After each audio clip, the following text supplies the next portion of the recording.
Everybody, welcome to Historians of the Movies podcast. I am your host and creator, Jason Herbert, and every single week we are talking about movies and the histories behind them.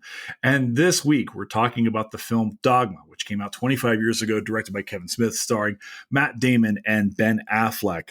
And as our guest today, I had a bit of divine intervention because I got on for you, maybe the most influential. He'll kill me for saying this, but I brought on Dan McClellan. If you know anything about Dan, Dan is a scholar of the Bible, and he is doing such important work as a scholar on social media. He's got over 900,000 followers on TikTok, where he talks about the Bible and often does a lot of myth busting or really kind of corrects a lot of misinformation out there about all kinds of things floating around our society, especially when people try to use the Bible as justification to be cruel to one another. I think that's probably the easiest way to say it. And I won't lie to you guys, since we're talking about the Bible and lying would be a sin, this is take number 6 of this introduction. So at this point in time, I just want to tell you guys how amazing Dan is. He just wrote a book called The Bible Says So: What We Get Right and Wrong About Scripture's Most Controversial Issues. So I invited Dan on to talk about this film. Dan and I are both late Gen X. We both saw this film when it came out. And if you remember this film, it's Kevin Smith actually having fun, but trying to ask some real questions about the role of religion in people's lives, the role of dogma versus data, something that Dan works with every single day, and really ask some questions about abortion, about women, about God, him or herself, and of course, a giant poop monster. So Dan and I are going to have these conversations today. You're going to listen in just a few seconds about this conversation that Dan and I have, not only about dogma, but Dan's work as a scholar, about his work with social media. Some of the popular questions he asked, we're going to answer right here on this pod about like what the Bible has to say about abortion or about LGBTQ issues or any number of other things. We have a really amazing conversation, and I can't say enough about Dan and the work that he's doing and how kind he was to sit down with us. This guy is so in demand. It was really great for him to take the time to sit down with our pod and talk to me. We've got some mutual friends, and I like to think he's a new friend of mine, but also hopefully if you're listening to this podcast, a new friend of yours as well. Guys, sit back and relax. Dogma is next on Historians of the Movies podcast.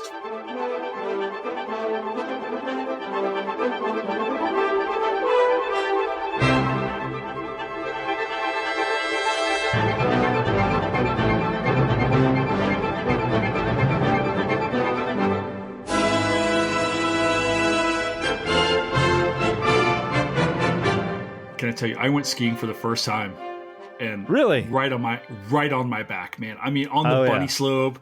I'm like, I got this. This is no problem. I'm athletic. I'll be fine. Tips down. Double black. No, terrifying. I am not, Dan. I'm not built for Colorado. I'm from Kentucky originally. Like this is not the land of my people. You know? Yeah, I was born in West Virginia, just a few miles from Harper's Ferry, right on the Shenandoah River. Kidding. So yeah. Love that area. That my family's theme song is Country Roads. So, you know how it is. But no, definitely, believe me, absolutely. People are like, "Are you guys going to talk about books and movies today?" Like, probably not. Yeah. All right, let's do this. You want to introduce yourself and tell us like what you do? So my name's Dan McClellan. I style myself a public scholar of the Bible and religion. I basically argue with people on the internet about the Bible and religion for a living, which means I have a very weird way of making a living, but it works somehow. And one of the things that I've done recently is write a book entitled "The Bible Says So: What We Get Right and Wrong About Scripture's Most Controversial Issues."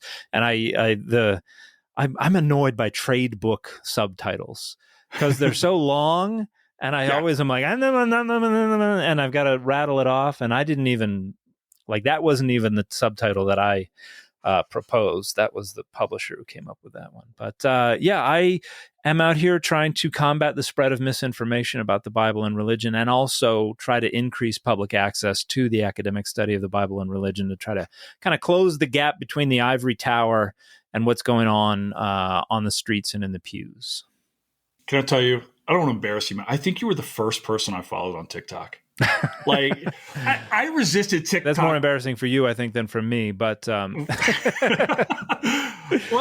like I resisted TikTok for like the longest time because I did didn't too, understand it. Yeah, You know, I thought it was for dancing girls and it was for Korean teenagers to disrupt Republican presidential campaigns. And I was like, fine, let them have it. And then I started seeing stuff on Facebook and Twitter and Instagram where I was like, all right, who's in charge over there? And I had to go get involved. Was it surprising to you that it blew up like it did? Yes, very much so, because I've been doing this kind of thing on a variety of social media platforms for many years, and like blogs and Facebook and Twitter. It's never really taken off like this, but TikTok, for some reason, and it's got to have something to do with the medium, shorter videos, the fact that it's videos and not posts and things like that. I think it spreads a lot quicker. I think people can movements can gather a following a lot more quickly on TikTok than on a lot of other social media platforms, whether for good or for bad. I mean, it ended up being good for me, but yeah, it was definitely a surprise. Yeah, for me, I'll tell you just a little bit of my back. So Yeah. won't surprise you, right? Growing up in Western Kentucky, I come from like Southern Baptist stock. Right. But unlike yourself, like I deviated from the path. I kind of, and this is one of the things I wanted to talk to you so much about was, the idea of like the role of religion in our lives as scholars, and stuff like that. So but I was still always, even though I was no longer identifying as Christian or of having a faith, I was really like just drawn to the things that you would say, because the stories of the Bible I always found really, really interesting. A lot of people that I respect most in the world, like late Jimmy Carter, devout Christian, right?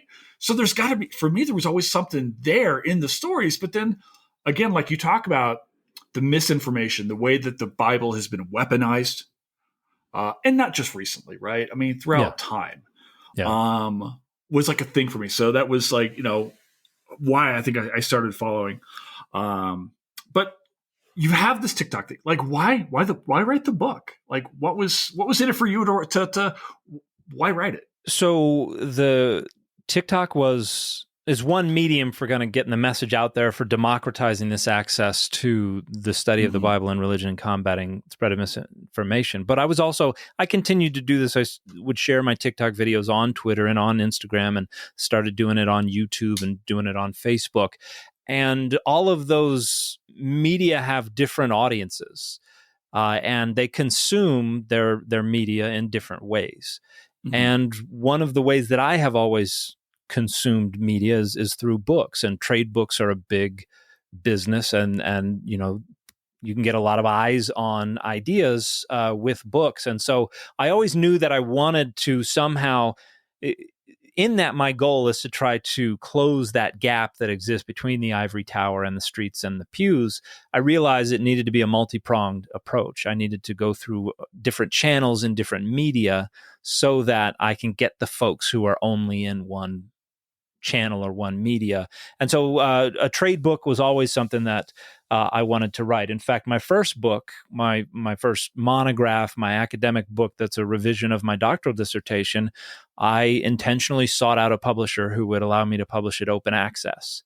So it's perfectly free to access, because I wanted it to be more accessible to the general public. But the academic volumes are limited in their reach as well. And so a trade volume is a way that I could get a publisher who's got a lot of connections and a lot of money for promotion and stuff like that, can get the word out to a wider audience. So it's just another attempt to expand the reach of my message to a wider audience, and also pay the bills along the way.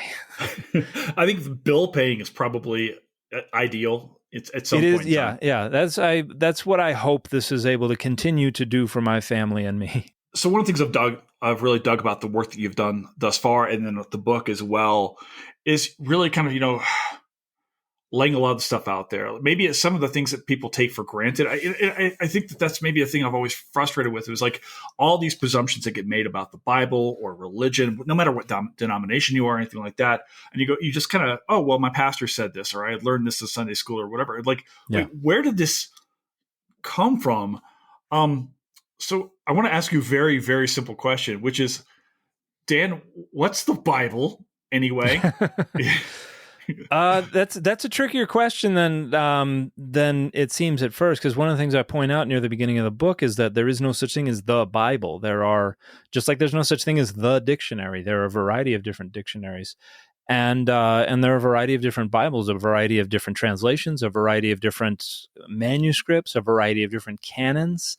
But in general, it's a collection of the authoritative sacred literature of ancient Israel and Judah and early Jewish folks, and then followers of Jesus who became known as Christians. And after most of these writings had been committed to text, there was a point at which they tried to delineate what they were going to consider the inspired authoritative literature. And so again, you have a variety of different traditions around the world, from Protestant to Catholic to Eastern Orthodox to Armenian to Ethiopian Orthodox to Wahado. There are a bunch of different traditions with a bunch of different canons. And then a bunch of different ways to access the Bible in translation and through a bunch of different manuscripts. So it's a lot of different things, even though an awful lot of people, particularly Christian nationalists in the United States, would prefer it be restricted to a modern evangelical canon and even probably specific translations within that grouping. But one of the things I'm hoping the book will do is show just how complex and how messy that whole issue is. One of the things you talk about, both on TikTok, you talk about this in the book as well, is your abhorrence for bullies, not unlike Captain America. Yeah. I think maybe, as a man of faith and also a scholar of this text or these series of texts, you talk a lot about how this book is used against marginalized peoples, things like that. And we don't have time to recount 2,000 years of that. But Can you talk a little bit about your frustrations with how this book, which is designed to really, on its outside, tell this very beautiful message of love and faith, gets used against people, and like where that kind of sticks in your craw? I think so I'm an adult convert to religion, to the LDS Church. I was baptized when I was 20. A year later, I moved to Uruguay to do a 2-year proselytizing mission, had to learn Spanish, a brand of Spanish called Castellano. And I got to know an entirely different language, an entirely different culture and group of people. And it was interesting for me to leave the United States, where I'm a member of the ruling class, so to speak, and be an outsider in another country where I'm trying to share a message that, in my opinion, transcends ethnicity and national boundaries and linguistic boundaries and all of that kind of stuff. Mm-hmm. And it was very eye-opening to experience a culture from the outside, along with a bunch of other folks who, most of whom were also from the States, because there was kind of a paternalism that we brought with us that we were trying to help educate somebody who needed our help to be able to get right. And then I came back to the States, and now I had an entirely new segment of my own society open to me because I could speak Spanish now, and got to know an awful lot of Spanish speakers in Plano, Texas, and that whole process kind of showed me how much the system kind of centers the interests of certain groups and marginalizes and suppresses the interests of other groups. And in light of the message that I was trying to share about how we're all children of the same loving deity and all part of the same family, while watching how people were using that same message to try to privilege certain groups over and against other groups, there was a cognitive dissonance there that took me a long time to figure out. And when I was a missionary, I decided, come hell or high water, I want to make my living studying the Bible. I think that would be about the coolest thing in the world. And so I came back to go to school and got an undergrad in ancient Near Eastern studies and went away to graduate school. I did a master's in the UK. I did another master's in Canada before I did my PhD. And through this, that concern for how power was being structured and how people's interests were being centered or were being pushed to the margins kind of guided the kinds of things I was interested in studying. And it just kind of brought to the surface how much people rely on the authority of the Bible to structure power and values and boundaries in order to ensure the desirables have access to power and resources and the undesirables do not. And I think the biggest like light switch that went on for me was in 2016 when our country just started veering way off course. And my oldest daughter, who at the time was, I think, 7-ish, somewhere around there, she came up to me and she said, "Daddy, what sports are girls allowed to play?" And this was something that broke me because, like, throughout my entire childhood and young adulthood, the notion that there were any sports that were off limits for me because of my sex would not have computed. But not only had she figured this out, she seemed resigned to it. She just wanted me to help her understand where the boundaries were. And I realized that's not a world that I am going to allow my children to grow up in. And that was when I made the decision that I needed to be a louder and more irritating voice in the discourse, not only about the issues that I was seeing my daughter engage, but the role of the Bible and religion in all of that. Because as much as people want to deny it, they're inextricably linked, and they facilitate each other very much, and which is one of the reasons that I was specializing in the cognitive science of religion and in the work that I was doing, because it was opening up my eyes to a lot of research and a lot of data that helped contextualize and explain why things were going the way they were going. Unfortunately, when you have access to all that kind of information, it just drives you insane because you realize that there are answers out there. There are explanations for all of this, and nobody cares, and they just kind of ignore everything and continue on doing whatever they were doing in the first place. So it's infuriating, but this is a way for me to vent a lot of frustration and be able to say what I want to say. Well, I couldn't think of a more serious film for us to talk about than Dogma today. When I first approached you, I was like, well, I've been wanting to do some more religiously heavy films on the pod. And sometimes, people listen to this pod. Sometimes we do some very silly stuff. Sometimes we do some very heavy, very, very heavy discourse and things like that. And I thought about Passion of the Christ and some things like I couldn't watch that movie. I saw that thing in the theater. I couldn't do it. Yeah. But then, the name Dogma, of course, you talk a lot about data over dogma and so forth. Can we talk a little bit about what dogma is or what dogmatic views are so people understand not just the film, but dogma itself? What are we talking about when we say dogma?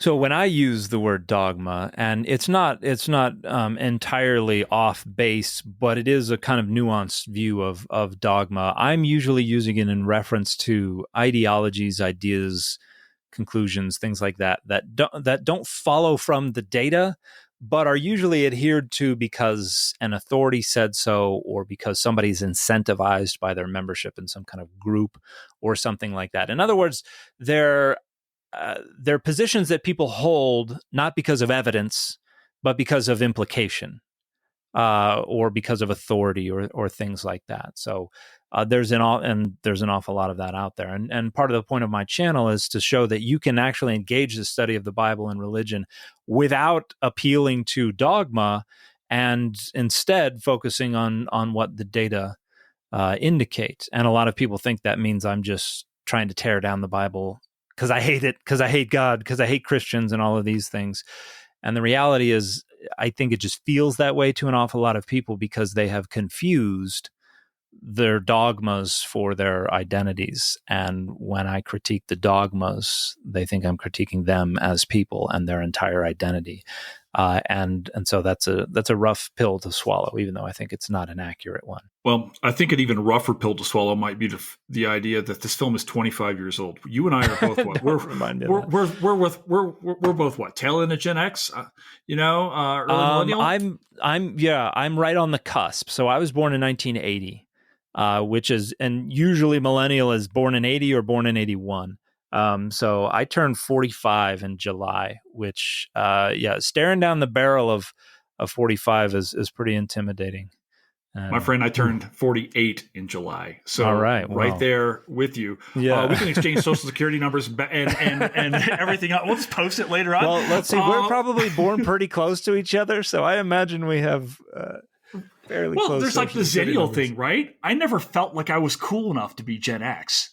Right. I didn't either. Gen X was always kind of a mystery to me. But also like people are like, you watch Dragon Ball, right? And I was like, no, that was after my time. Yeah. I don't know anything about Harry Potter. Like, and that's I'm not kidding. 2 nights ago, I poured myself a glass of wine, sat down, and watched Alice in Chains Unplugged on television. Nice. I was like, that's such a good concert. Right? Yeah. That is such a good concert. I see all these Gen Z people on Instagram and TikTok, and they're totally embracing 90s slacker culture now, and I'm here for it. I don't even care. Like, they can have it. Yeah, I love it, man. Well, I think it's so funny to see folks. I see some folks that are leapfrogging right over 90s to get to like 80s and 70s. Like I have my wife's nephew plays minor league ball. Mm-hmm. And like every baseball player who's under 30 has a mullet and a mustache right now. Oh, yeah.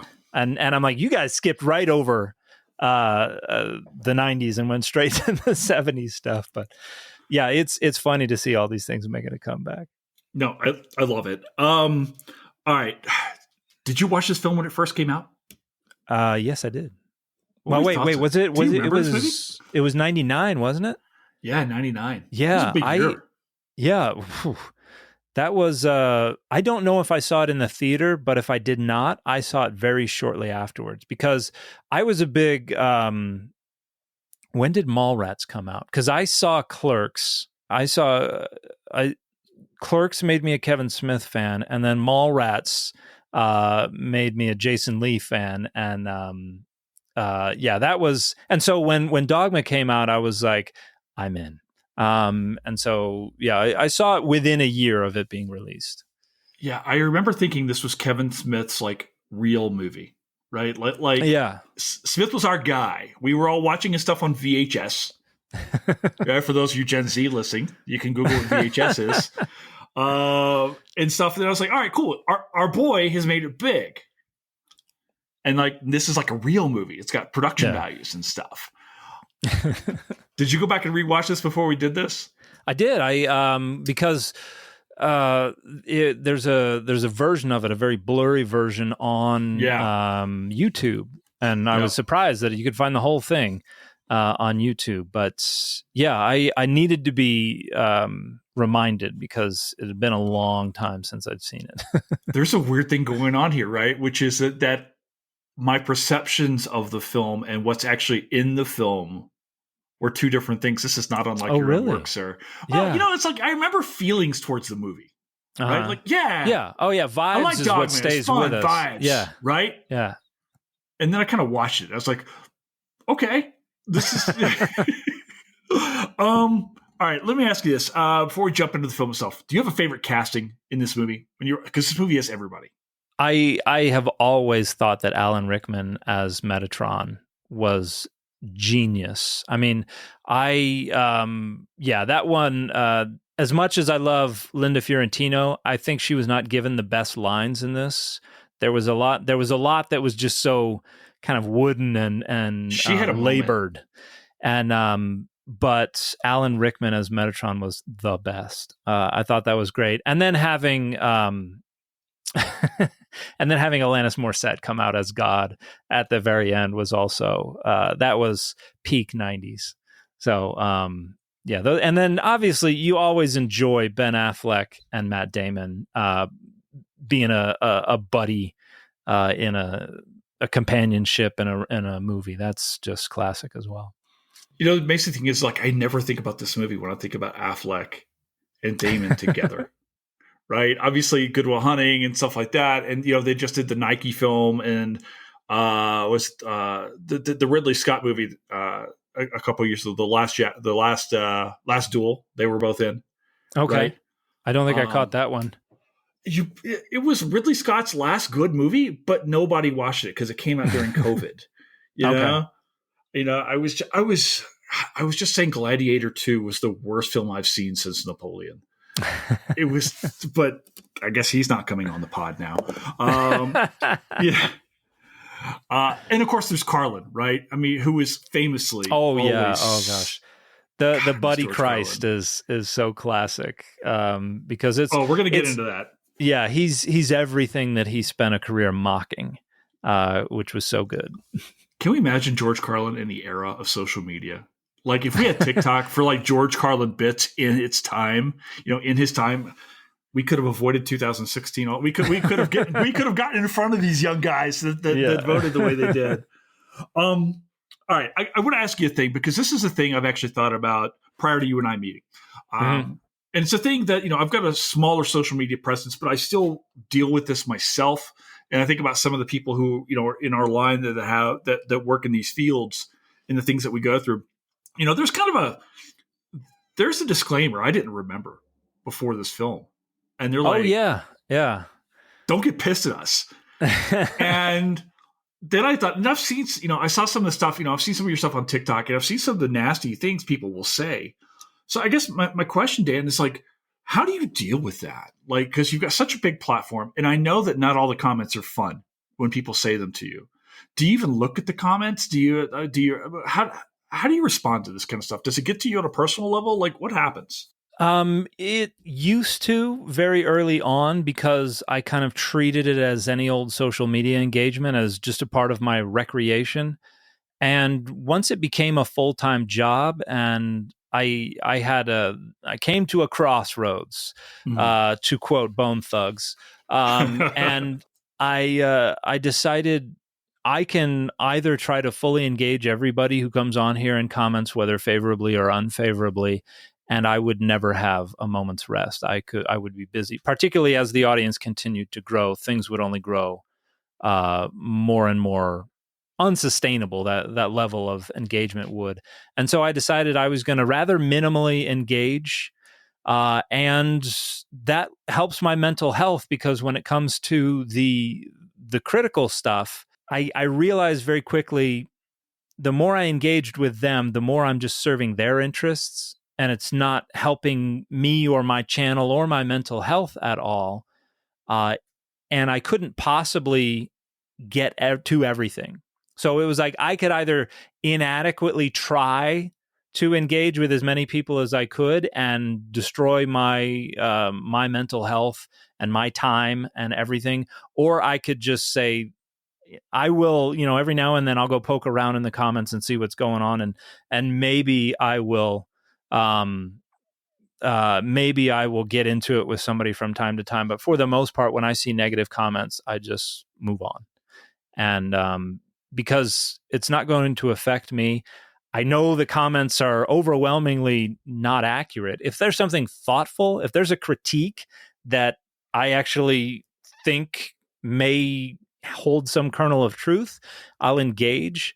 But for the most part, when people, attack me personally, attack my faith tradition, attack what I'm trying to do on social media, call me an atheist, call me, whatever, I just ignore it.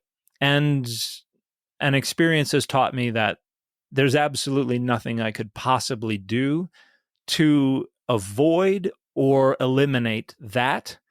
And so the best I can do is just ignore it. And I think I do a very good job of that. So every now and then something will get to me, but my policy has to be meh and let it go. Yeah, I've wrestled with it, and essentially the rule that I've tried to follow that I don't always do a good job is like I don't respond to negative comments from anonymous accounts, especially right. Yeah, it's the whatever with the picture of the Roman statue or the whatever for the profile. Yeah. If it's a dude in a car with wraparound shades, they're always white. Those shades, right? And he's got a goatee. Always got a goatee, right? Yeah. I had Ed Zwick on the pod recently, and I was asking him, like, how do you deal with like when people don't like your movies? And he's like, I don't read the comments, man. He's like, don't read the comments. I was like, okay, works for you. Right. I have a Bible question for you. Okay. like people are like, oh, we're going to talk about the movie. Affleck and Damon are angels Uh-huh. in this film, right? Where do the idea of angels come from? Because we've got there seems to be like this. It's almost like the Star Wars expanded universe when it comes to this idea of angels and these wars and stuff like that. And we're like, oh, angels, cool. Like I've never heard of Loki and Bartleby, but there must be. Like, where do these ideas of angels come from, Dan? And like, are they canon? Yeah. Like, what's up with this? So the main, like the explosion of angelic hierarchies and roles and names and things like that comes within Greco-Roman period Judaism. And that is the product of a long-term kind of developmental trajectory of God's intermediary figures. Angels were originally just messengers that were appealed to serve certain roles in certain narratives. But as God is exalted higher and higher above humanity, there's a gap, and there are functions and roles and things that are desired to fill that gap. And so in the Greco-Roman period, you have more literacy, you have a more robust scribal class. You get a lot more texts being written that are engaging with Jewish as well as Greco-Roman tradition, and you have an explosion of the heavenly hierarchy where you have angels and demons and all this kind of stuff going on. The book of First Enoch is one of the central texts and traditions that come out of this, but then you've got a bunch of others. And so you start naming all these different angels, and they have different roles and responsibilities, usually associated to some degree with their name. And the same is true within early Christianity, within the rabbinic Judaism, within late antique Christianity and Judaism, within medieval Christianity and Judaism. You just have more and more attention being focused on who it is that's occupying the heavens and what their jobs are and what their identities are, what their biographies are, because God becomes kind of more and more withdrawn from the realm of the perceptible, and you've got to occupy yourself with other stuff. And this also, I think, is where you get the idea of saints within Catholicism. And a lot of what these angels and saints are doing is precisely what the gods of the divine council and of the pantheon did in earlier time periods. So the structures of divinity don't change a ton, but certainly the content of those structures gets renegotiated over and over again over time. So the notion of these angels having these roles and responsibilities, and some are doubting and some are rebelling and some are punished and all that kind of stuff, that kind of thing goes way back. 4th, 3rd centuries BCE is where I think you start that kind of tradition of angelic interpretation and fan fiction and stuff like that. Does the role of the angel just, what does it do for like the humans who are following this religion? Does it humanize the experience of heaven? Like what's in it for the believers to believe in these angels and this pantheon of other spiritual beings? So one of the things that it does is it makes it seem like God is a little more accessible, because the angel of the Lord in the Hebrew Bible, at least, is someone who appears to humans and talks on behalf of God. And so their identity is kind of confused with the identity of God in Genesis 16, in Genesis 22, in Exodus 3, in Judges 6, in Judges 13, a bunch of places. You have people engaging with what an entity that is either God or the angel of God. And so in a way, it kind of makes God immanent. It brings God close to us, makes God a little more relatable, makes it seem like God is someone we can encounter. So in Dogma, Metatron, Alan Rickman describes himself as the one who is appearing to humans whenever they think they're talking to God. And in my first academic book, Adonai's Divine Images, I argue, and other scholars have argued the same before me, that in some of those stories where somebody's engaging with an entity that goes back and forth between being referred to as God and the angel, probably originally were stories about those people engaging directly with God. And then somewhere along the way, that became theologically uncomfortable because you're always trying to one up the nations around you. And so at some point, your God becomes so high and exalted and far away that it doesn't make sense for them to sit around a campfire with you and enjoy a succulent Chinese meal. So it is a way to fill in that gap. It is a way to bring God's presence a little closer. And within Catholicism, there's the idea that these saints like Mary and others, they're there to kind of shuttle your prayers off to heaven and to guarantee that the prayers are going to go before the divine presence. And in earlier periods, the angels would have been thought to do that as well, because God is so far away, which is another theme that is a through line throughout the different scenes of Dogma, is why is God silent? That Linda Fiorentino's character is always about that. Why can't God talk for himself or herself, depending on which of the figures is doing the talking? And so, and then at the end, it kind of culminates with Alanis Morissette, who remains silent throughout the whole thing because the divine voice is supposed to be too much for humans to bear. So I think it's just a way to accept the received tradition and then negotiate with it. And what Kevin Smith is doing in Dogma is not incredibly different from what authors did with First Enoch or with Second or Third Enoch or with some of the Targumim or with later rabbinic literature. I mean, this is a tradition that goes back very, very far. I guess while we're talking about angels, should I ask, are there poop monsters in heaven? In heaven, no, but you do have this interesting. There's a word that is used, I want to say it's in Ezekiel, but I don't remember if it's elsewhere. The word is gilulim, and the word is supposed to be something that kind of sounds like Elilim, which is a word that is used to refer to idols, which is intended to sound kind of like Elohim, which means God or gods, but gilulim would translate into shit gods. And the idea is not gods made of excrement. The idea is your gods, who are idols, suck so much, I'm just going to refer to them as your shit gods. And so there's a little bit of a resonance with that idea. But I don't know if there's a tradition that goes back much further than 1999 about shit demons made out of feces. But there is a bit of a resonance with something that's going on in the Hebrew Bible. I just want to see how much of this film makes it into the Bible in like 2,000 more years. All right, the biggest image I have when I think about this film, you already mentioned earlier, is Buddy Christ. Yeah. Then there's a later dialogue. Chris Rock is doing a lot of exposition in this film, right? Where he's talking about Jesus was actually black. The question I have for you, Dan, is why does Jesus look like Obi-Wan Kenobi?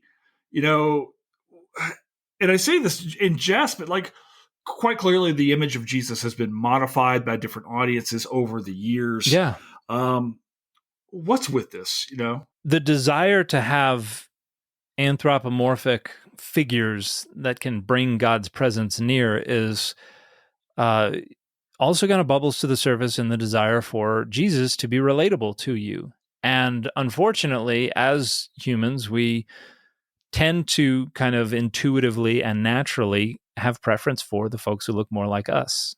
And so societies are going to create Jesus in a way that is relatable to them, which is why if you go to, when you look at, 19th century non-European cultures that have in some way accepted some traditions about Jesus, they usually represent Jesus looking a lot more like them than like Europeans.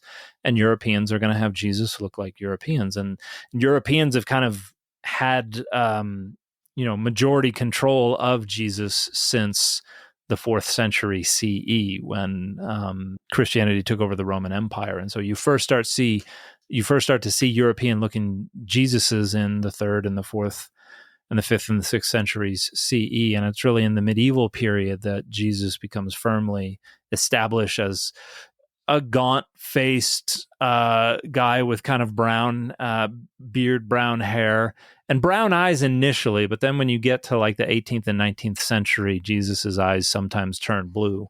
which is ridiculous. And there's a lot of white supremacy involved in this. And you see some texts, and this goes back to the late medieval period down to today. There are like forged texts that are supposed to be somebody's description, physical description of Jesus, where he like stands out from the other Jewish folks around him. Like he's got a fair complexion, and he's got golden colored hair and blue eyes, and all the Jewish people around him are swarthy skinned and black hair and all this. And it's just straight up white supremacy that Jesus was somehow stood out from among everybody else. And if that's going to happen, you're going to have him stand out in the direction of whatever you look like. And so we've got a lot of European forged descriptions of Jesus as basically blonde hair, blue eyed dude. So, and it has absolutely nothing to do with one of the popes. I think Pope Alexander's son, and for whatever reason, I am blanking on his name, but there's this conspiracy theory that Pope Alexander destroyed all the earlier images of Jesus and said, from now on, every painting of Jesus has got to look like my son.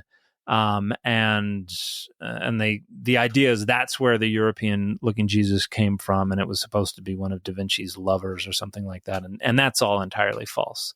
None of that is accurate. The European Jesus long pre-existed Da Vinci and Pope Alexander and all of that. While we're talking about Jesus, like I want to ask you, Rock does this other bit where Rufus is talking about Jesus coming in terms of the fact that he's the Son of God. Mm-hmm. Do we have a sense, Dan, of what happens between childhood Jesus and adult Jesus? Like, where does he go? What's he doing? Is he coming to terms with God with that? Is he being a rebellious teenager? I have one. I have two now, actually. Do we know what's happening in, say, those intervening years at all? No, and I think the notion that there was something noteworthy happening is a product of presupposing the historicity of the gospel accounts, because the Mark is the earliest gospel, and that's coming probably around 70 CE. So already a good 40 years, give or take, after Jesus' death. So it's not going to be incredibly historical. And Mark starts right at the beginning of Jesus' ministry when he's full-grown 30-year-old-ish man, because that's when God kind of adopts Jesus. Mark's Christology has been described as an adoptionist Christology by some scholars. And the idea is that at his baptism or something like that, he becomes this messianic divine son figure. So he's endowed with all of that. And so it wouldn't really matter what the historical Jesus was doing before that. But then we get Luke and Matthew and John, and we get this tradition about, oh, this is what he was doing when he was a kid. And then there's a big gap until he was 30. And people think that there must have been stories there and that they were just lost or they were suppressed or destroyed or something like that. And the reality is, no, authors were just going back to Jesus's birth, and then one of them was like, well, let's come up with a story about what's happening when he's a little bit older. And so the historical Jesus was probably just being a regular human being between his birth and when he set out on his ministry. And the gospel authors are just creating literary conventions and creating the illusion of some kind of gap in the narrative, when the reality is just that they're just picking and choosing where they're going to add stuff to the narrative. All right. Well, that kind of brings us to our next question. Maybe the central crux of this film, right? Kevin Smith is clearly wrestling with the infallibility of God. We can talk a lot about the infallibility or the fallibility of the Bible itself, because if these guys are just creating stories, I grew up Southern Baptist where I was told that this is literal text, right? And I know that you know this about, the Southern Baptist Convention, which was like, all of this is 100% true. The whale, Jonah, Moses, all of this, right? It is not to be questioned. So let's question it. Like, what's at stake here with the idea of a fallible God? Like, what happens when we, to religion, to our understandings of the world, our place in the world? if we found out that God is either not all powerful or not all good, or like what happens here? What's at stake here? Well, I think a couple thousand years of theological development, because one of the things that allowed for Christianity to spread was that it became philosophically palatable to the Greco-Roman intelligentsia. Because if it was mid first millennium BCE concepts of God that were suddenly being introduced into the first and second century CE Greco-Roman world, it would have been laughed at. But early Christians had already started this renegotiation of things into a more philosophically acceptable form.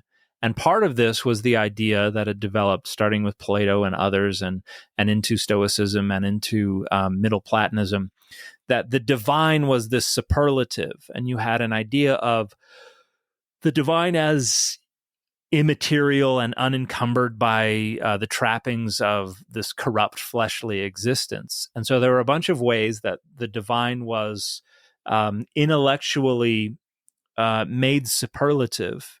And Christianity basically came in and went, oh yeah, that's our God.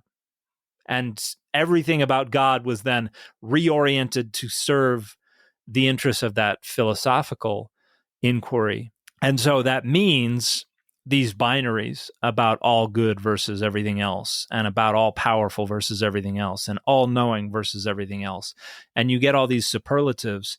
And then once we get through the Renaissance and the Reformation and the Enlightenment, and Christianity kind of doubles down on all of this, and we get even more sophisticated philosophical frameworks in place.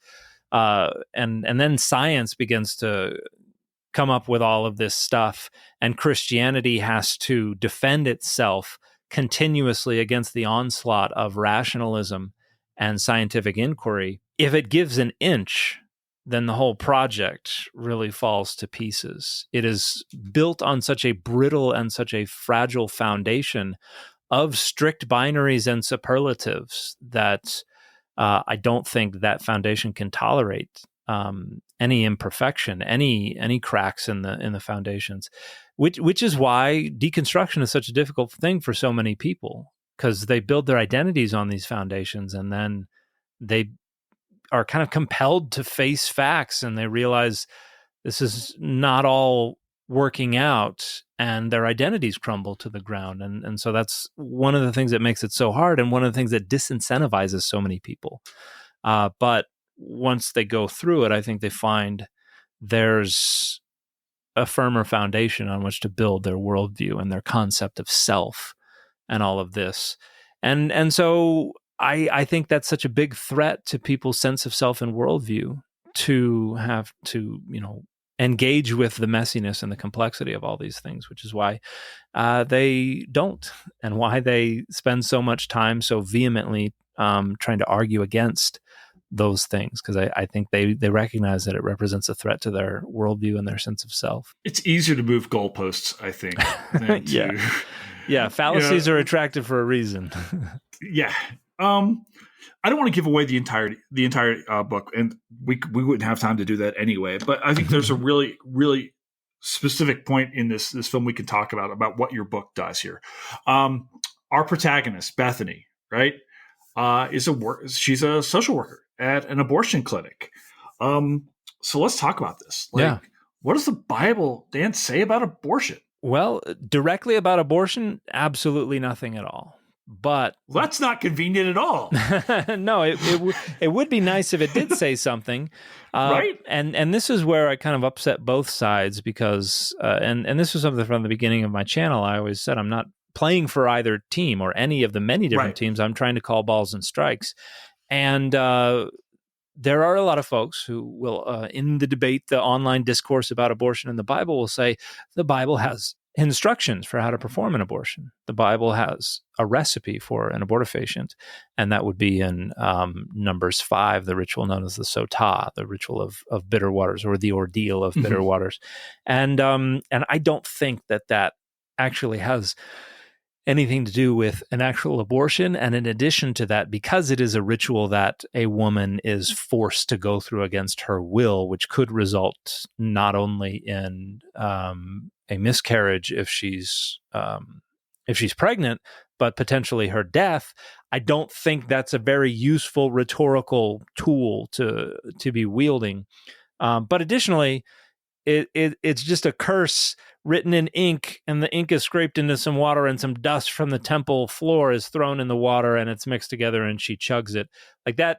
A little dust, ink, and water do not an abortifacient make. That is not an actual thing. This is a magical ritual that is supposed to determine if a woman has been faithful or unfaithful. And if she has been unfaithful, I think the best reading understands the consequences to be a curse of infertility, because it says if she's innocent, that she will conceive, which doesn't suggest to me that she already has conceived and that there's a fetus in view. It suggests that she will in the future conceive. And so I don't think that's talking about abortion at all. And other than that, we don't really have anything else that says anything at all about it. The closest we get, I would argue, and I do argue in the book, is that you have different perspectives on when a fetus is a person. And in the Hebrew Bible, the fetus is not a person until birth, until drawing the first breath. Breath is fundamentally constitutive of life in the Hebrew Bible. A fetus is treated more like a piece of property than as a person. And the main proof text for that would be Exodus 21, verses 23 through 25, I think, where you have, and this is part of the covenant code, this probably earliest piece of legislation in all the Hebrew Bible, where it says if two men are fighting and they accidentally injure a pregnant woman, it lays out two different penalties for two different outcomes. One of the outcomes is that the injury causes the woman to miscarry, in which case the husband imposes a fine. And there are judges there who arbitrate to ensure that it is not too high. And then the other outcome is that it causes permanent injury or death to the woman, in which case the punishment is death. Talionic justice is activated. So eye for eye, tooth for tooth, life for life. And what I argue is that this shows that the woman is considered, at least in the eyes of this particular piece of legislation, a full moral and legal person, whereas the fetus is considered a piece of property, and even less a piece of property than another kind of hybrid human property entity, which is the slave, who in another part of the covenant code, if certain events lead to the death of a slave, the penalty is a fine of 30 shekels, because that was the flat standardized value of an enslaved person in this time period. Whereas for the fetus, there was no standardized value. It was just up to the husband to determine what fine should be imposed. So what that suggests to me and to the majority of scholars is that they did not think of a fetus as a full moral and legal person. They were more property than person. And so if we intend to take that seriously, then a fetus is not a human life, a human person, according to the arguments that are going on these days. But then when Greek philosophy begins to influence Judaism and Christianity, you have these different ideas about when the soul enters the body and the fetus becomes a person. Some people think it happens at conception. Some people think it happens when the fetus is fully formed and the quickening occurs, which is when the mother can feel the independent movement of the fetus. Some people think it happens at birth. And you have disagreement in earliest Christianity, but then around the 4th, 5th century with Augustine and later scholars, they settle on the Aristotelian view, which is that ensoulment occurs when the fetus is fully developed and you have the quickening. And so you have Augustine saying quite explicitly that abortion is not murder until the quickening. And Christians overwhelmingly thought of abortion as unseemly and immoral and wrong, but it was not murder until you get to the quickening. And that would be the view of the majority of Christians until the 19th century. So for well over 1,500 years. And so I think the Bible's position on abortion is a little mixed. I think you have a few different perspectives, and if you throw history in the mix as well, you have even more perspectives. But the notion that the Bible either endorses a unilaterally pro-life or a unilaterally pro-choice position, I don't think that's in there. So mainly what I do in that chapter is show up, muddy the waters, and run off. So, which is hopefully what I do in most of the chapters.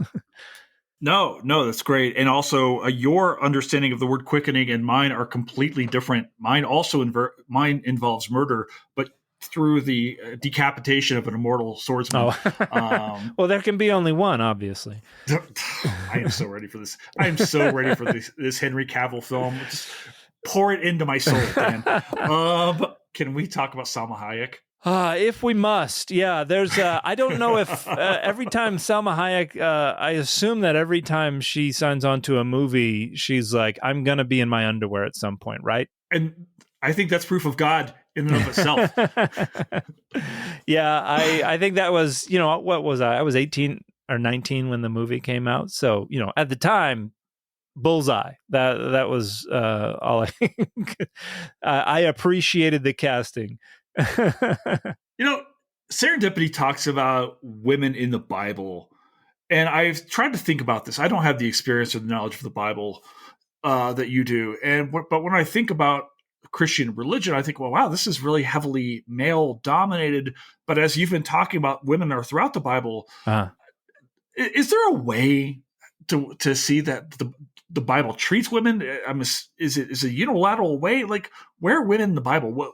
How does Christian religion treat women? well, the Bible is certainly a very patriarchal text, and it's rationalized in a variety of different ways. But you do have some indications that it's not as crystal clear a picture as we tend to think now. For instance, within Christianity, you have people insisting that women can't be pastors, and there are really two passages on that: 1 Timothy 2 and 1 Corinthians 14, 34 and 35. And the majority of scholars think that Paul was not the author of either of these passages, that these were written after Paul's death by somebody who was just pretending to be Paul. And that's not to say Paul would have been an ally. Paul was deeply patriarchal and misogynistic himself, but he does seem to acknowledge and even praise women in positions of ecclesiastical leadership in other parts of his writings. And when you look in the Hebrew Bible, you have women who are leading armies. Deborah, for instance, some of the oldest literary layers in the entire Hebrew Bible might be a handful of verses from the Song of Deborah in Judges 5. And you have women who are doing important things, but they're doing it within a patriarchal system. And so they are facing an uphill battle against systemic power asymmetries, but they find ways to manipulate the system to get what they need. The system itself, however, there's not really advocacy for change to the system itself.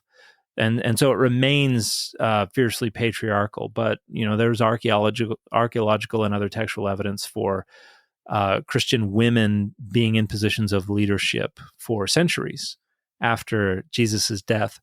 And we even have in Romans 16:7 a reference to someone named Junia that Paul sends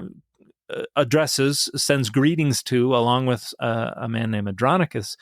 But Junia seems to be referred to as an apostle.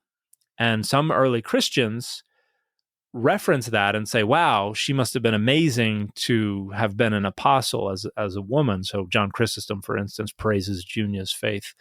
And then it wouldn't be until centuries later that Christians would be like, nah, that's not a woman, that must be a dude. Or they would argue that the passage does not praise her as an apostle, but just says she is well known to the apostles, that the apostles know who she is.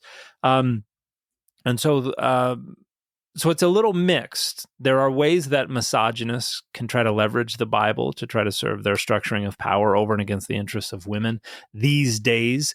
And there's plenty of grist for that mill, and yet somehow they still manage to overextend themselves and make stuff up or have to appeal to pseudepigraphic texts.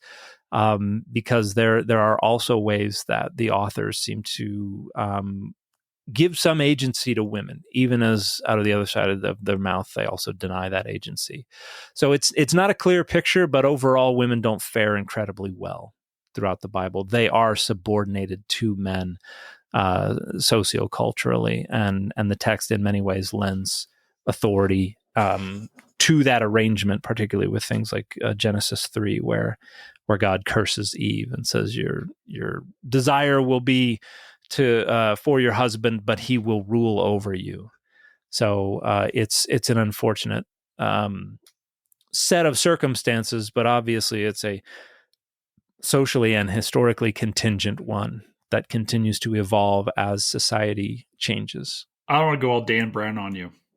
But what's up with listen, we're throwing pop culture just nonstop for an hour and a half here. Yeah. Like, what's up with Mary Magdalene? Like, what am I to make of her? And she's one of the pieces of evidence that women were actually exercised an awful lot of power in early Christianity. So there are a couple of scholars, Joan Taylor and Elizabeth Schrader Pulitzer, who recently published an article arguing that Magdalene does not mean that she was of Magdala. A lot of people think that's what the name means. This is Mary who comes from the town of Magdala. And we've identified a town that we refer to as Magdala on the northwestern shores of the Sea of Galilee. I've been there more than once. And but in this paper, Joan and Elizabeth make the case that there was never a town that had that name, because that name means tower. And usually towns, when they had that name, it was tower of something. So nobody would have that name just without any other part of it.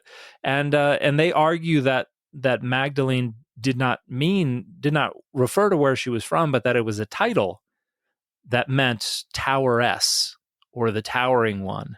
And so it might have been an indication that she was considered to be an authority that towered over the other disciples in earliest Christianity. And then, you get into Gnostic literature and the Gospel of Mary, and there's an argument that she was Jesus's consort or wife, which is there isn't really any data that support that. So yeah, she was probably a very influential and important leader in the earliest Jesus movement, but gets the short end of the stick as the centuries pass, and as her role gets forgotten and she's recast as someone who just was from a town called Tower, oddly enough. How many languages have you learned to speak throughout all of this? To speak, a lot of the languages that I really like are read. not spoken. Yeah, they're dead languages. So, but I can speak Spanish. But my fluency continues to crumble as the years go by. I can read an awful lot of biblical Hebrew and Koine Greek, speak a little bit of modern Greek, a little bit of modern Hebrew, a little bit of German and French and Portuguese and Italian, and I can read quite a bit more German and French and Portuguese and Italian and modern Greek and modern Hebrew. But yeah, I've never really counted them all up. I get at this because of, and you point this out in the book, the many languages that are enrolled in creating these texts and this ultimate things, these things we're calling the Bible. And I've often wondered, right? And you point this out a lot on the TikTok stuff, which is, oh wait, this isn't what this actually means, or this is what it says, but this is what this actually means. And I can remember growing up and hearing some local pastor in Murray, Kentucky, talking like, wait a second, you didn't learn Aramaic, you can barely speak English. I can barely speak English. I am from the South, and yet, so I wonder. And Rufus talks about this. He's got the piece of paper and he's got the Aramaic stuff there and so forth. Like, what's the dangers or the frustrations with seeing the translations of text? We're all familiar with King James Version or the New International Version, and these are just English texts, let alone things that are in Korean or Turkish or any number of things, right?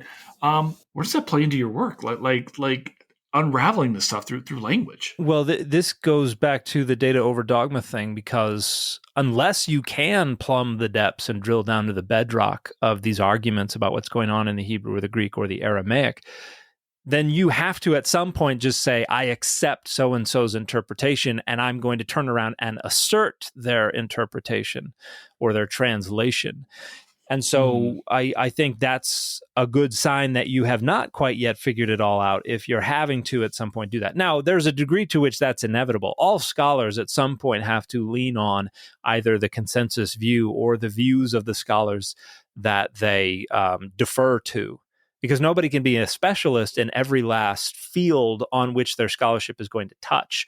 A monograph might have to engage with a dozen different fields of study and even more different research questions that they may not themselves have published on. And so you kind of have to say, their argument makes the most sense to me, even though I may not have, again, drilled down to the bedrock of it. And so if you can't even read the Hebrew, but you're going to say, well, this is the correct interpretation of this passage in Exodus, then you're deferring to the authority of whoever came up with that interpretation or that reading, or whoever convinced you that it was real. And so I have to be willing, well, to the degree that I actually engage the arguments, because frequently I'm just sharing the consensus view, whether I agree with it or not. And if I didn't publish the argument, I'm hardly going to be the one to rabidly go out and defend it against all comers. And so I will frequently just lean on the consensus myself. But what I frequently do is say, I'm going to defer to the consensus unless it's something on which I have actually published myself in peer-reviewed venues, in which case I will say, I think the consensus is wrong, and here's why, and I am able to drill down to the bedrock of the argument and take on all comers who want to challenge me on that. So it's an interesting thing, but there's a funny, famous statement about people knowing enough Greek or enough Hebrew to be dangerous, which means you think you understand what's going on, which incentivizes people to make wild claims and to assert their own authority when the reality is they frequently are misled by their own naivete when it comes to what's going on in these languages. And you see that all the time, where people will be like, well, and one of the dead giveaways is that they will cite Strong's Concordance. And if you cite Strong's Concordance, you are telling me in no uncertain terms that you do not have the foggiest idea what you're talking about. Because Strong's Concordance is wildly outdated and is replaceable by a dozen different, more up-to-date resources. But because it's in the public domain, it's freely accessible online. And so that's why everybody uses it.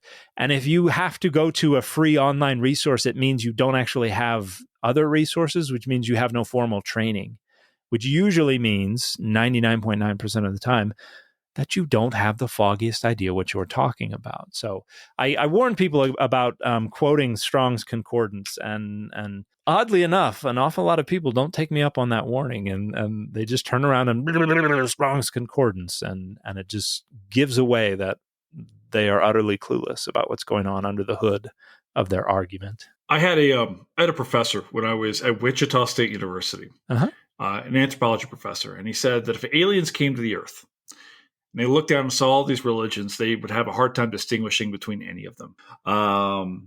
Talking largely about, say, the differences between, say, Judaism, Islam, Christianity. And I'm thinking here about Rufus's discussion here in the film about God really doesn't like it when you call it a myth, right? Yeah. And I was thinking about this in terms of like how Christianity must have appeared for non-believers in its earliest days. Was it a cult? Was it a myth? Was it a religion? And it's evolved over 2,000 years to a level of worldly acceptance. Mm-hmm. Is there a difference when we talk about something like Christianity as a religion? Is it a story? Is it like the Force? Is it what? I mean, what is it? I mean, is it a religion? Is it okay? How do we think about this from an outsider's viewpoint? Well, if an outsider is looking at history, they're going to see that the concept of religion didn't really refer to what we use it to refer to today until around the Renaissance, the Reformation, and the Enlightenment, when it was precisely Christianity who kind of hammered out the conceptualization that we have now. And so there's a book by a wonderful scholar named Brent Nongvi, for instance. The book's called Before Religion, where Brent talks about how the concept of religion as we understand it today is a formulation of that time period. And the best definition of religion in light of that would be anything that sufficiently resembles Protestant Christianity. And so, and what that reveals is that what we've done is we've taken Protestant Christianity as the epitome or the foundation or the the main representative of this thing that we're going to label religion, and then we define religion according to that, and then go out and see what else aligns with that definition. And so Christianity is the religion according to the way the concept has developed. And we've since kind of secularized it to some degree, but it still limits our ability to use the term as an analytically useful framework, because we end up saying, well, this kind of doesn't seem like a religion, but we've been calling it a religion for hundreds of years, and the other thing was never been called a religion, but it kind of qualifies as a religion. And this gets into a lot of problems about the dictionary fallacy and that kind of stuff. So that kind of muddies the water quite a bit when it comes to what Christianity is. But if you go back to when Christianity first starts out, there's not really a distinction of religion as a kind of socio-cultural domain of experience or knowledge or anything. And so it was just one of the many different things that people did, cultural conventions or habits or social mores and things like that. And there was a degree to which it kind of aligned with mystery cults, which were already going on with like Mithraism and things like that. And then there's another degree to which the more intellectual side of it is trying to pass itself off as a philosophy, as something that aligns with Middle Platonism and things like that. So it's doing a lot of different things, and it certainly was not dead center of the mainstream, but it was not so far out there that it could not gain some purchase. It was just another of a variety of different conventions and traditions and social identities that had currency at the time period. And it just happened to be the one that ultimately took over because of the Edict of Milan under Constantine in the early 4th century CE. And then because it becomes the official religion or official tradition of the Roman Empire by the end of the 4th century CE, which is all kind of an incident of history. So, depends on what you understand by religion. And also there's a lot of pluriformity going on in Christianity. It's not one thing. It's a variety of different things that sometimes was closer to the mainstream and sometimes was a little further out. We've been talking now for over an hour about the gospel according to Kevin Smith. And you wrote this entire book here, and I'm kind of wondering, was there stuff aside from the subtitle that like you wanted to go into? Like, what got left out of the book that you there's always that bit that doesn't go into the book? There's a ton of stuff. In fact, as soon as I submitted the manuscript, I spent 2 weeks being like, oh, I should have put this in there. And I already went over the word limit by probably 7 or 8%, but and so I couldn't put anything else in that one. But I've got enough stuff for a volume 2, and I could talk about women in ecclesiastical authority. I don't talk about that. I could talk about immigration. I could talk an awful more about creationism. I could talk more about the different creation accounts that are in the Bible. There's an awful lot because, there's a never-ending supply of claims out there related to what the Bible says. At some point, there will definitely have to be a volume 2 for this book where I'll be able to get back into some of those other arguments. I don't remember them all off the top of my head, but I actually made a list. And so there are as many things that I left out as ended up in this first volume of The Bible Says So. Oh, good. This way we can have you come back on and talk about Highlander when that's yeah. Well, the movie or the TV show, because they're not the same. So much better. I am a TV show. I think so. I think Duncan's a more. How are you going to have Christopher Lambert as a Scotsman? This still bothers me, man. Have you heard Craig? Have you heard Craig Ferguson make fun of Sean Connery as a Spaniard? No. Oh, that's hilarious. No, and I wonder who they're going to cast in that role in the next one, because the only thing I've seen is Cavill. Yeah, I haven't heard much else besides that. And there's, I'm sure, a whole lot of Scots people thinking, no, we don't want an Englishman is our guy. Like, it doesn't. Whatever. All right. Let me ask you this, Dan. This is kind of the big final question I've got for you. We always kind of wrap this up. Is Dogma a history movie? A history movie? No, I don't think Dogma is a history movie. I think it's exploring questions about religion and its role in a secular contemporary society, and I think it's incorporating in creative ways pieces of history, but also some of it is just kind of doing the same thing as has been done throughout history, but in very different ways.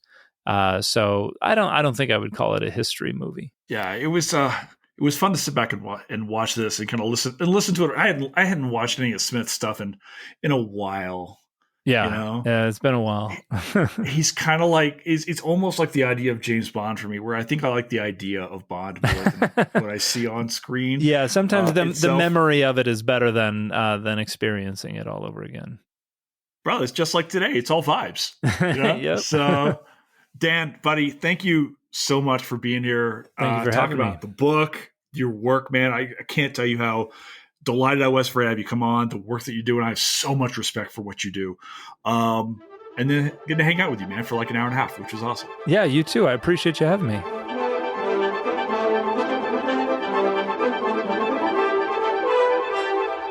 And that's a wrap here at Historians of the Movies podcast. Thank you so very much to Dan McClellan for stopping in today. Dan, you're amazing, and please come back so we can do some superhero films. Superman is coming up, as is the Fantastic Four, as is everything.